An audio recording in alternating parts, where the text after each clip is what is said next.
මේ අතරට පුළුවන් මේ අතරට යන්න පුළුවන්. G3 ගෙවුවොත් වමට. අපි G3 ගාමු G3. ඒ කියන්නේ දැන් මේ අතර යනවා. ඒක. දැන් ඒක මෙන්න මේ පොයින්ට් එකේ තියෙන්නේ. අපි මේ පොයින්ට් එකේ ඉඳලා මෙන්න මෙතන යනවා. මෙන්න මේ විදිහට කියන 5ක් විතර මේ අතර 5යි. Z0 ඉඳලා ඒ අතර 50ක් යන්න බැරි දෙයක් වැරවනවා. 50ක් යනදී 50ක් මෙහාට කියවම තමයි ලෝකෙ විතර නෙමෙයි. ඒක නම් මම කියේ කොහොමද පටන් ගත්තා. මෙන්න කියන 50ක් ගියා නම් මෙයාට දුර මේ අතර 50 දුර රේඩියස් එකනේ. එතකොට G3 කියන වමට යන්න x එක අර අතර ඍණ වෙන්නේ. ඒ අතර ඍණ 50යි. y මේ අතර ධන 50යි.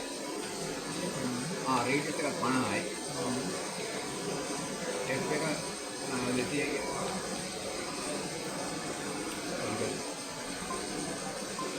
මේ යන්නේ කොහොමද? ඒක කොහොමද යන්නේ? මේ මේකත් යනවා ඒකත් යනවා ඉතින්